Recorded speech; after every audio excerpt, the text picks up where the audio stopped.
The following content is provided under a Creative Commons license. Your support will help MIT OpenCourseware continue to offer high-quality educational resources for free. To make a donation or view additional materials from hundreds of MIT courses, visit MIT OpenCourseware at ocw.mit.edu.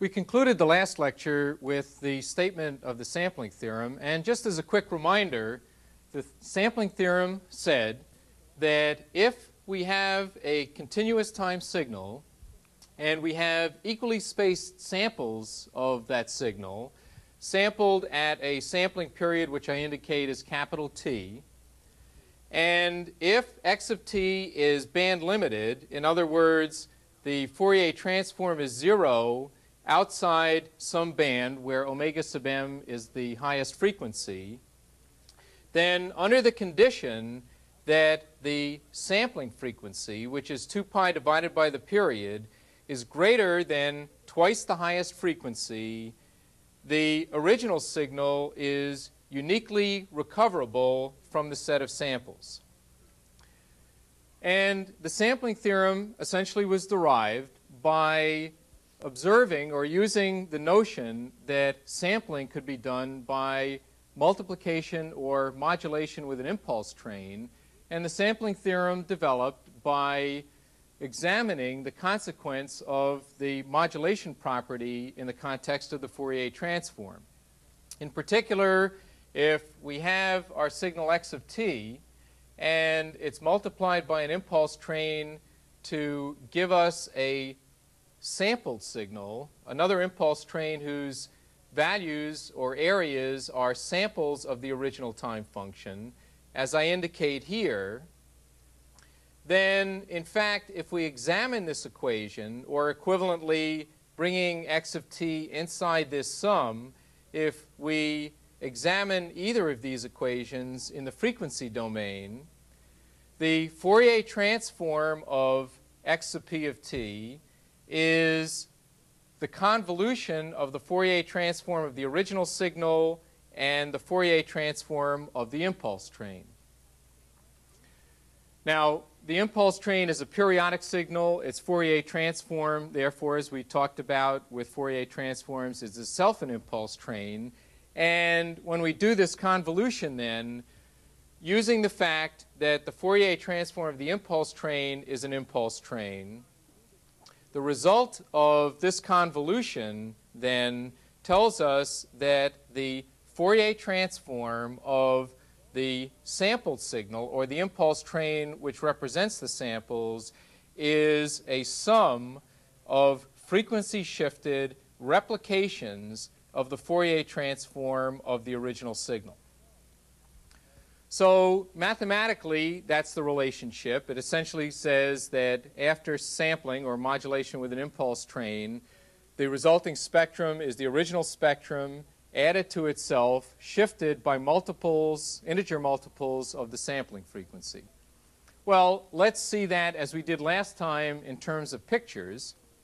And again, to remind you of the basic picture involved, if we have an original signal with a spectrum as I indicated here, where it's band limited with the highest frequency omega sub m, and if the time function is sampled so that in the frequency domain we convolve this spectrum with the spectrum shown below, which is the spectrum of the impulse train, the convolution of these two is then the Fourier transform or spectrum of the sampled time function. And so that's what we end up with here. And then, as you recall, to recover the original time function from this, as long as these individual triangles don't overlap, to recover it just simply involves passing the impulse train through a low-pass filter, in effect extracting just one of these replications of the original spectrum. So the overall system then for doing the sampling and then the reconstruction of the original signal from the samples consists of multiplying the original time function by an impulse train, and that gives us then the sampled signal. The Fourier transform I show here of the original signal, and after modulation with the impulse train, the resulting spectrum that we have is that replicated around integer multiples of the sampling frequency. And then finally, to recover the original signal or to generate a reconstructed signal, we then multiply this in the frequency domain by the frequency response of an ideal low-pass filter, and what that accomplishes for us then is recovering the original signal. Now, in this picture, an important point that I raised last time relates to the fact that in doing the reconstruction, what we've assumed is that in replicating these individual versions of the original signal, those replications don't overlap, and so by passing this through a low-pass filter, in fact, we can recover the original signal. Well, what that requires is that this frequency, omega sub m, be less than this frequency, and this frequency is omega sub s minus omega sub m. And so what we require is that the frequency omega sub m be less than omega sub s minus omega sub m, or equivalently, what we require is that the sampling frequency be greater than twice the highest frequency in the original signal. Now, if in fact that condition is violated, then we end up with a very important effect, and that effect is referred to as aliasing. In particular, if we look back at our original example, where here we were able to recover our original spectrum by low-pass filtering, if in fact the sampling frequency is not high enough to avoid aliasing, then what happens in that case is that the individual replications of the Fourier transform of the original signal overlap, and what we end up with is some distortion. As you can see, if we tried to pass this through a low-pass filter to recover the original signal, in fact, we won't recover the original signal since these individual replications have overlapped. And this is the case where omega sub s minus omega sub m is less than omega sub s. In other words, the sampling frequency is not greater in this case than twice the highest frequency. So what happens here then is that, in effect, higher frequencies get folded down into lower frequencies. What would come out of the low-pass filter is the reflection of some higher frequencies into lower frequencies. As I suggested a minute ago, that effect is referred to as aliasing. And in order to both understand that term better and to understand, in fact, the effect better, it's useful to examine this a little more closely for the specific example of a sinusoidal signal. So let's concentrate on that. And what we want to look at is the effect of aliasing when our input signal is a sinusoidal signal. Now, to do that, what I want to show shortly is a computer-generated movie that we've made. And let's first walk through a few frames of it to give you, first of all, to set up our notation and to suggest what it is that we're trying to demonstrate. Well, what we have is an input signal, is a sinusoidal signal, and the spectrum or Fourier transform of that is an impulse in the frequency domain at the frequency of the sinusoid. We then have samples of that, and when we sample that, and for this particular example it's sampled at 10 kilohertz, this spectrum is then replicated at multiples of the sampling frequency. And I haven't shown negative frequencies here, but the contribution due to the negative frequency is at 10 kilohertz minus the input sinusoid. We then carry out a reconstruction with an ideal low-pass filter, and the ideal low-pass filter is set at half the sampling frequency, or 5 kilohertz. So what we have then is the input signal x of t and the impulse train x of p of t, and then the reconstructed signal is the output from the low-pass filter, which I denote as x sub r of t. Now, as the input frequency x of t increases, this impulse moves up in frequency, but this impulse moves down in frequency. And so let's just look at a few frames as the input frequency increases. So we have here a case where the input frequency has moved up close to 5 kilohertz. As we continue further, these two impulses will cross, and what we'll end up with, as I indicated, is aliasing. So here now is a case where we have aliasing. The replication of the negative frequency has crossed into the passband of the filter, and the reconstructed sinusoid will now be the frequency associated with this impulse rather than the frequency associated with the original sinusoid. And to dramatize that even further, here is the example where now the input frequency has moved up close to 10 kilohertz, but what comes out of the low-pass filter is a much lower frequency. And in fact, you can see that here is the reconstructed sinusoid, whereas here we have the input sinusoid. Okay, well now what I'm going to want to do is demonstrate this, as I indicated, with a computer-generated movie. And what we'll see is the effect of reconstructing from the samples using a low-pass filter for an input which changes in frequency and with a sampling rate of 10 kilohertz. And what we'll see in the first part of this movie is the input x of t and the reconstructed signal x sub r of t without explicitly showing the samples. And then at a later point, we'll also show this and indicate that, in fact, the samples of those two are equal, even though they themselves are not. So at the top, we'll have the input sinusoid without showing the samples. And its Fourier transform is an impulse in the frequency domain, as we've indicated. And if we sample it, that impulse then gets replicated.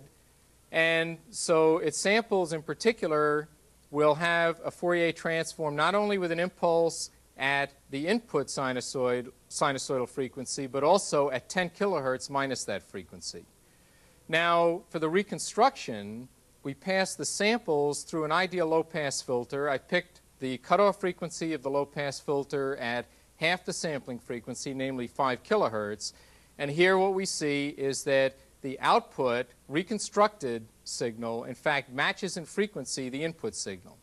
Now, as we change the input frequency, the reconstructed sinusoid is identical until we get to an input frequency which exceeds half the sampling frequency.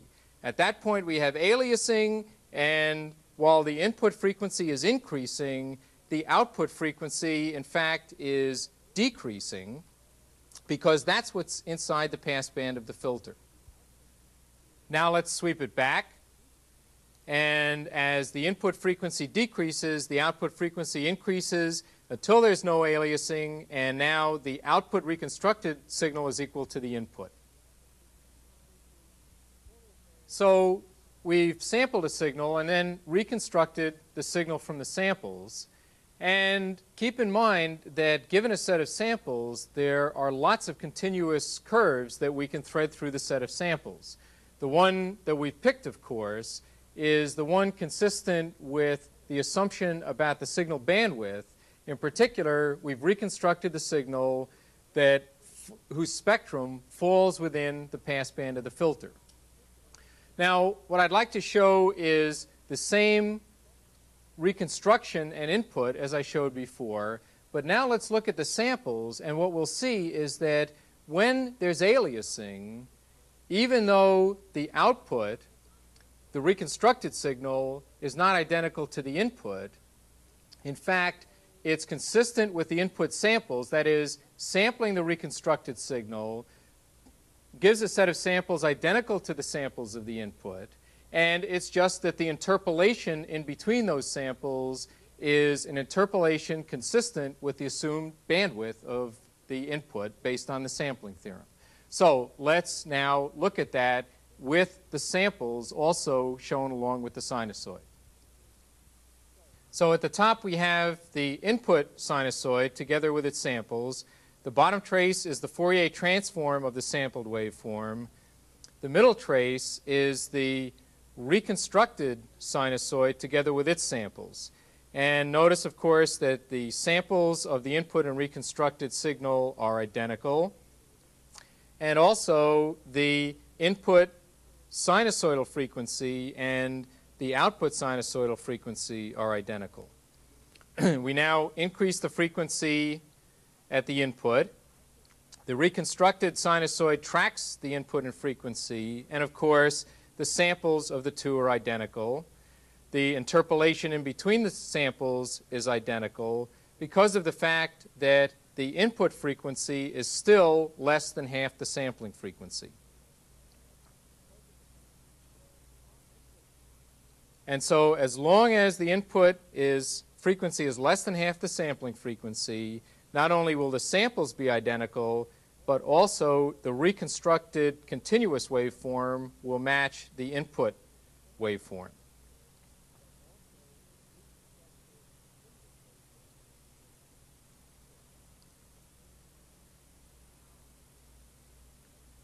Now, when we get to half the sampling frequency, we're just on the verge of aliasing. This isn't aliasing quite yet, but any increase in the input frequency will now generate aliasing.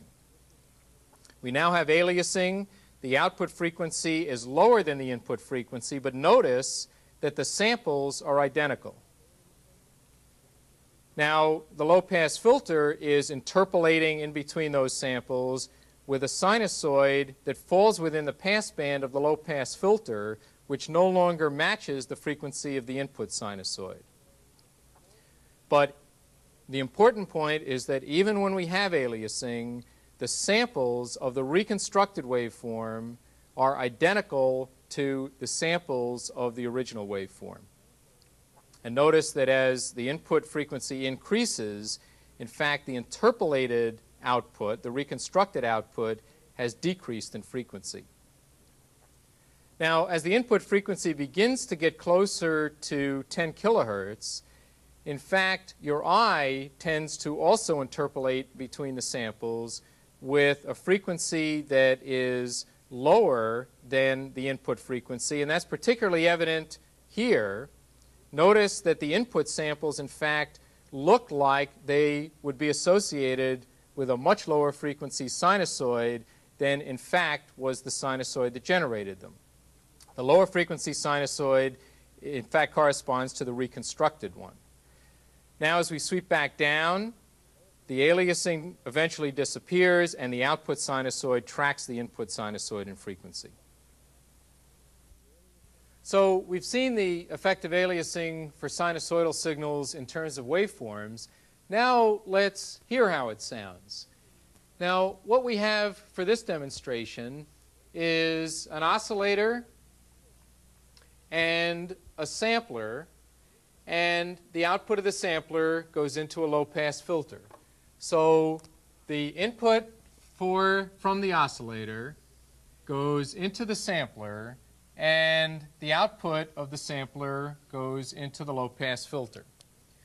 The sampler frequency is 10 kilohertz, and so the low-pass filter has a cutoff frequency, as I indicate here, of 5 kilohertz.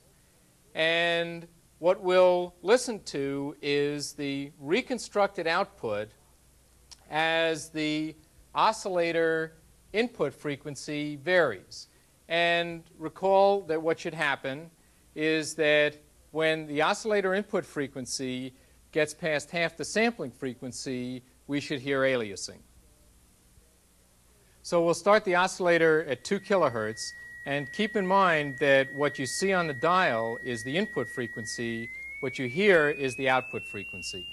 As long as the input frequency is less than half the sampling frequency, in other words 5 kilohertz, the reconstructed signal sounds identical to the input. Now, at 5 kilohertz, we're right on the verge of aliasing, and when we increase the input frequency past 5 kilohertz, the reconstructed frequency, in fact, will decrease. So as we move, for example, from 5 kilohertz up to, let's say, 6 kilohertz, 6 kilohertz, in fact, gets aliased down to what? It gets aliased down to 4 kilohertz. So 6 kilohertz at the input is 4 kilohertz at the output. Now, if we move up even further, 7 kilohertz at the input gets aliased down to 3 kilohertz at the output. So that then is an audio demonstration of aliasing. So to summarize, if we sample a signal and then reconstruct from the samples using a low-pass filter, as long as the sampling frequency is greater than twice the highest frequency in the signal, we reconstruct exactly. If, on the other hand, the sampling frequency is too low, less than twice the highest frequency, then we get aliasing. In other words, higher frequencies get folded or reflected down into lower frequencies as they come through the low-pass filter.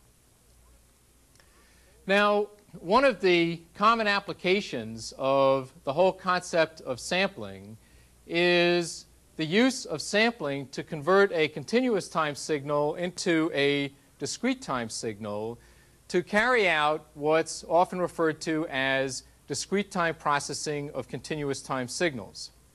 And this, in fact, is something that we'll be talking about in a fair amount of detail beginning with the next lecture.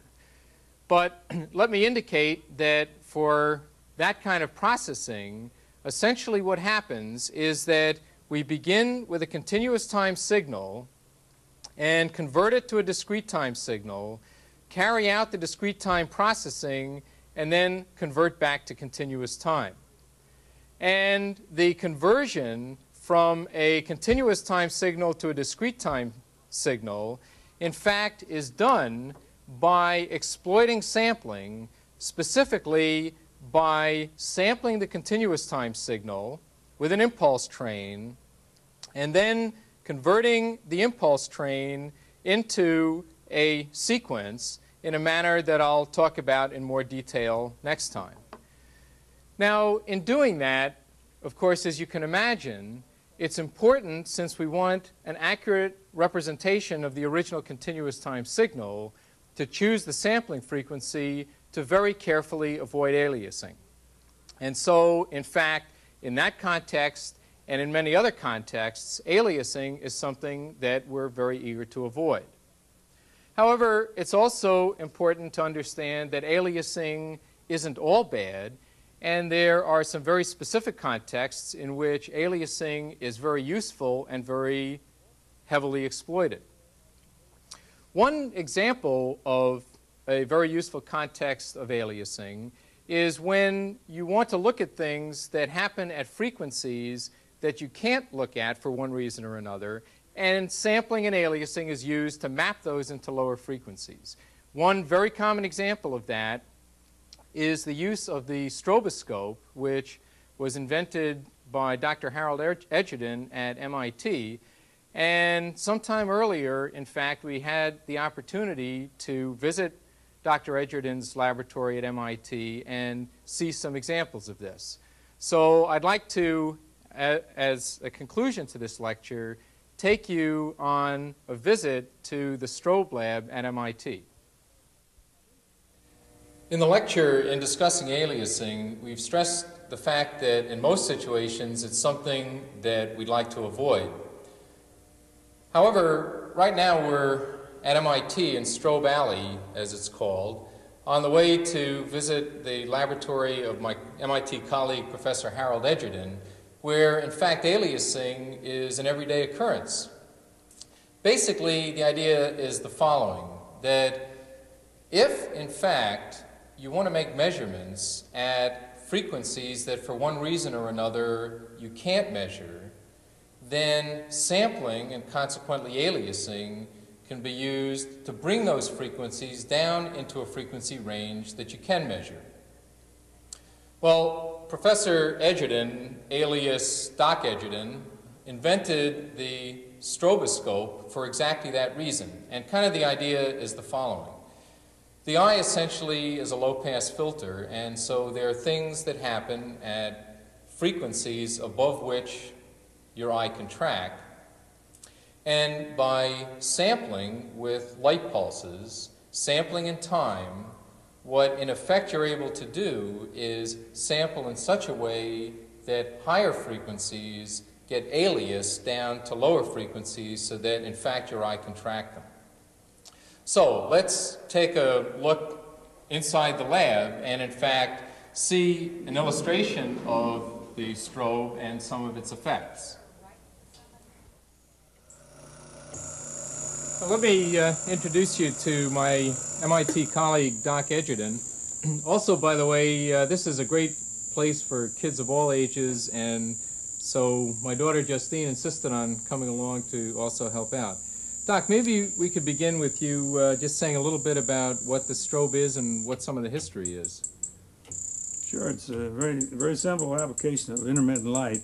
And this is a xenon lamp that flashes at a controlled rate, depending on this knob which Justine is going to turn. And we're going to look at a motor that's driving an unbalanced weight to set up some oscillations in the spring. So I'll turn on the motor, turn on the strobe.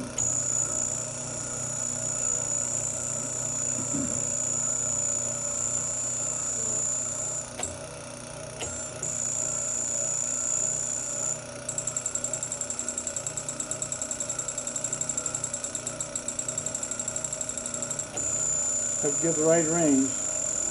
All right, Justine, turn that now until it stops. She's adjusting the frequency of the light so it corresponds to the frequency of the motor. And if it's a little less or a little more, it'll either go forwards or backwards. Well, Doc, maybe we could turn the strobe off for a minute. And sure. let me point out, by the way, that the fact that when we're looking at this without the strobe on, what we're seeing essentially are frequencies that our eye can't track. So we can't see the motor turning, and we can't really see, other than with a blur, we can't see the movement of the spring. And so I guess your point is that when we put the strobe on, we're essentially sampling this, and now we've brought this down to a frequency that our eye is able to track. In fact, I guess if we turn the incandescent light off, what we'll be able to really bring out are the alias frequencies. So now what we're looking at, in fact, are the alias frequencies. The spring, of course, is moving a lot faster than we see it. Isn't that right? Yes, it's going approximately 30 times a second. So the motor is going approximately 30 times a second. If I speed this up, I'll hit the next mode where I get a figure 8 out of this thing. You want to see that now? Yeah, great. See if I can move this knob over here. Wrong way.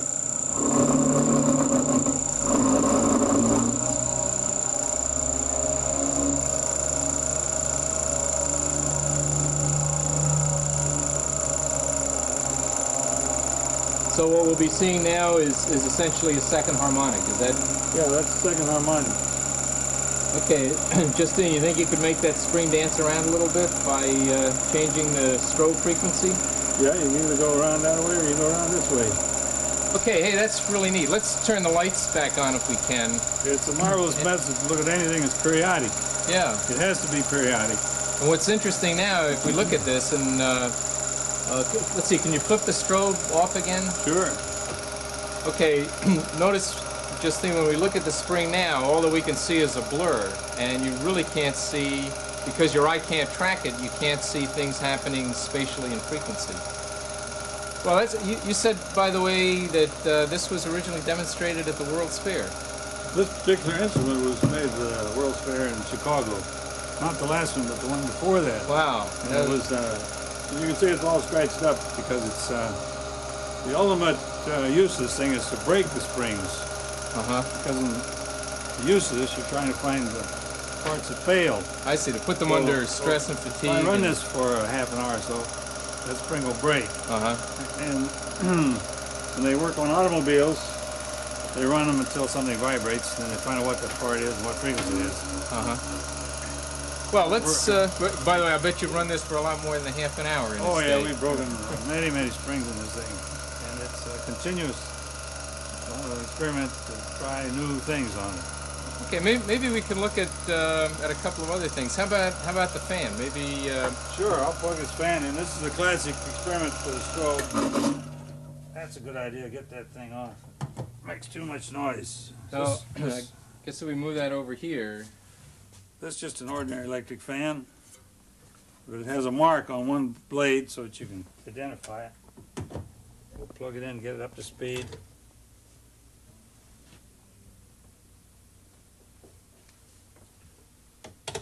Now this looks like a fan that was also demonstrated in the World's Fair a few years ago.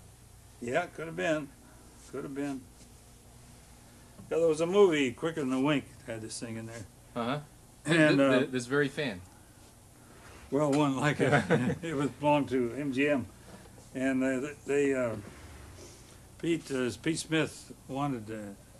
He said he wanted me to throw a custard pie into it. And I said, nothing doing. I'm a serious scientist. So I said, let's compromise on an egg. So we dropped an egg into it, and you could see a high-speed movie of the egg dropping. Oh. Not with the strobe, but with this other thing. That was with the high-speed photography. High-speed movies, yeah. Okay, so again, I guess without the strobe, when we look at it, what we're looking at are frequencies that are much higher than the eye can follow. And now with the strobe on, you can see both the alias frequency and you can also see the original frequency because we had the incandescent light on. Let's turn down the background light again, and then really all that we're able to see are the aliasing frequencies. And I guess when we see more than one mark, that means that that we're actually running it at 4 times the speed of the fan. 4 times the speed of the fan, yeah. And you see a little variation in the. Oh yeah. That's because the blades aren't exactly the same. Actually, this gives me a chance to illustrate another important point related to the lecture. Let's see, can we bring it down to a frequency so that we only get one mark? Sure. You may miss this because it's too low, but there's just one blade there now. Okay, so the way we have it now, we've essentially aliased the fan speed down so that it's just a little higher than DC. And now I'm right at DC. And now if I go down just a little further, in fact, it looks like the fan is turning backwards. And if you think of this in the context of aliasing, it's like the two impulses in the frequency domain have crossed over, and what you get in effect if you analyze it mathematically is you get a phase reversal. And you know, it wasn't until I first understood about aliasing, by the way, Doc, that I understood why when I went to Western movies, every once in a while you'd see the wagon wheels turning backwards. Yeah, the wheels go backwards, right. Right, and they're the wagon wheels in a Western movie going backwards, I guess. That's right. And Justine, why don't you see if you can... too much flicker there. Why don't you bring it up so you get two see if you can marks. bring the frequency up so that you get 2 marks. You turn that, Justine. Grab right a hold of that. Give it a big twist. Whoop! You went past it. There we. Well, that's one on. They're not regular there now. Here we are. Now hold it right there. Put your finger on there and hold the dial. And It's flashing twice per revolution now, Al. I guess another thing that this demonstrates is something that I had heard a long time ago, which is that you should never use a power saw with a fluorescent light, because the fluorescent light gives you a little bit of a strobe effect, and you could actually convince yourself that that's standing still and make the mistake of trying to put your finger between the blades. Yeah, do you want to stick your finger in No, there? no, I don't think I want to try it. Okay. How about you, Justine? What do you think? Is that standing still or is that moving? She knows it's going. We won't let her even get close to that fan. Okay, let's actually, if we turn the lights back on again, what that'll let us see once again is that we can see both the aliased frequencies when we do that, and we can also see the higher frequencies because of the incandescent lighting. Okay, maybe what we can do now is take a look at some other fun things, and one I guess I'm curious about is the disc that you have over there. Okay. Doc, maybe you can tell us what we have here. Sure, Al. This is a disc to show how you can get motion pictures out of a series of still pictures. This circle is repeated 12 times. The white dot goes from the outer part of it on this side to the inner part on the other. And if I flash one time per revolution on this, you'll see it exactly as it is. But if I skip one picture each time, then you'll get the relative motion of this ball. So the object is to show the ball rotating either this way or that way, depending on whether the strobe is going faster or slower than the other. So it gives the, this way motion pictures were developed 100 years ago, long before photography. They drew pictures of people in different poses, animated pictures. You like to see it run? Yeah, great. So actually the title kind of is Aliasing Can Be Fun. That's right. We'll let it get up to speed. On the way up, you get a lot of different sorted patterns as it goes through. But when it eventually reaches its speed, which is about 1100 per minute, you'll see it stop. Okay, and the background blur basically are the high frequencies that the eye can't follow, and then kind of superimposed on that again, we can see the frequencies that are aliased down, and that's what the eye can follow. Right now you have one flash per revolution, so you can see the part of the disc that's illuminated with the strobe exactly as if it was standing still. Now if I increase the frequency, so they skip one circle, then you get the illusion that that dot is moving. And in fact, let's really enhance the illusion. Let's turn the incandescent lights off again. And now all we see really are the aliased frequencies. What do you think of this, Justine? Me. Yeah, it looks like magic. Looks like magic. I still have great joy in watching this thing because it's so simple. Now, while we're watching this, something also I might point out for the lecture, for the course, is that actually there really are two sampling frequencies that we're seeing. One is the strobe, which is the strobe that you're running. The other is the inherent frame rate for the TV that's running at 30 frames a second. And that's one of the reasons, by the way, that people watching this on the video course are in fact seeing a flicker or a beating or modulation between the two unsynchronized frame rates.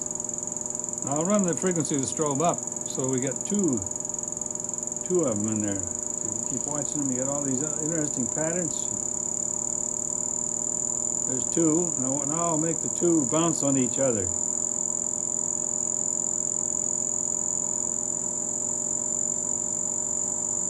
You get all these patterns for free. You design the disc to show one thing, and then when you run it, you find all the other patterns.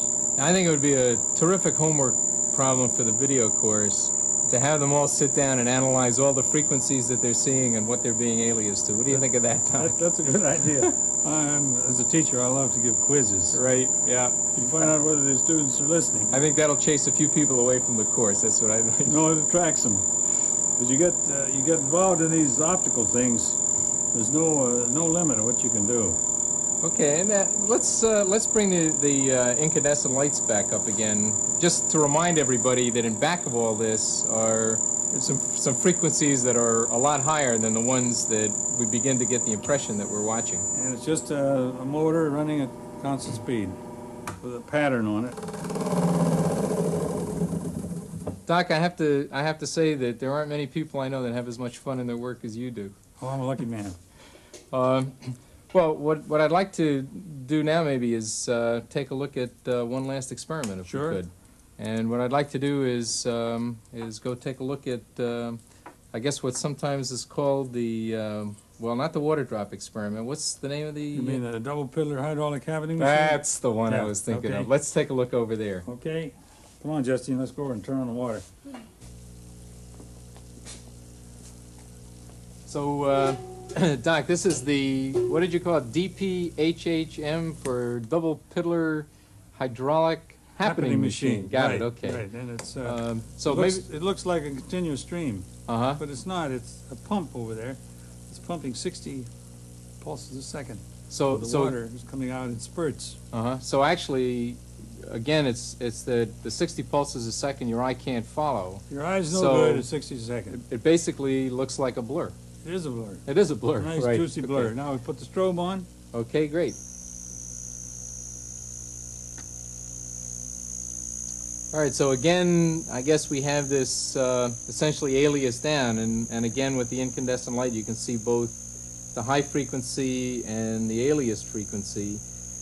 And let's see, I guess that's with the frequency close to DC, and we can adjust it so that it's stopped. Or I can make the water go up. And then we can actually make it go up. Of course, nobody believes that. Yeah, and in fact, let me just again to stress this point to the class. The kind of the idea here of the phase reversal. Of course, you can see it in the time domain. Kind of, if you just think about when the flashes of light come. But if you think of kind of these impulses that we have in the frequency domain, and we're aliasing, as we change the sampling frequency, what happens is that these impulses cross over. And what that means is that we get a phase reversal depending on which phases are associated with which side of DC. So that's kind of the idea of the phase reversal. Okay, let's turn the well, we incandescent... try to have Justine put her finger in between those two drops. Yeah, let's turn the incandescent light off first, and take one finger out so, and put it right in between those two drops. Justine, you think you can do that? Better get on the other side. Use your other hand so they can see it with the camera. You put Think you right can get your finger in there? Whoop. There's water there all the time. Well, I don't know, Doc. It seems to me can't we just adjust this so that the dots just go through each other? Sure. Now, if the dots can do it, Justine, how come you can't get your finger in there? Why don't you try that once more? I guess not, all right. Nope, that's one thing you can't do with the... Well, let's bring the lights back up. And again, just to kind of stress the point, there we are at DC. There we are at a frequency that's just a little above DC. And we can go back down to DC, and we can actually get a phase reversal. And I guess if we do this long enough, we could empty out the whole ocean and put it back in wherever it comes from. Isn't that right? We caution the students when they run is not to run it too long. That's right. The bucket here. You're right. You have to be careful. And once in a while, somebody believes me. Well, I don't know about them, but I guess I believe you, Doc. I'll put a little more pressure on so we get a little more interesting patterns. Look at those patterns where surface tension is pulling things together. Yeah, we have these machines. They're all over the place. They're a lot of fun. Well, Doc, this is really terrific. I think that this whole idea of kind of using aliasing and strobes and the kinds of things that you do with them are just fantastic, and we really appreciate the chance to come in here and see the demonstration. Well, it's an old game. A lot of people have been using it for years. They probably will for many years to come. So, as I emphasized at the beginning, in lots of situations, aliasing can in fact be very useful. Also, what this demonstrates is that particularly when you have a colleague like Doc Edgerton, aliasing, and for that matter, science in general, can be an awful lot of fun. Thanks for coming in. Thanks a lot, Doc. See you again. And thank you, Justine. You're welcome.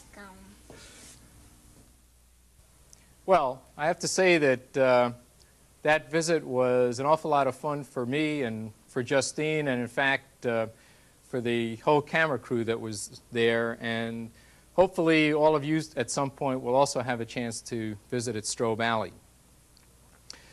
Well, hopefully what we've gone through today gives you a good feeling for the concepts of sampling and aliasing, and both why it might be useful and why we might want to avoid it.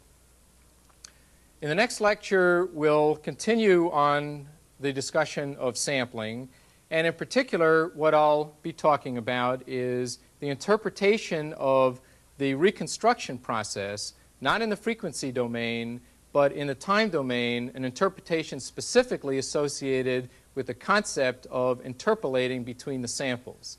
We'll then proceed from there to a discussion, as I've alluded to in several lectures, of what I've referred to as discrete time processing of continuous time signals, very heavily exploiting the concept and issues associated with sampling.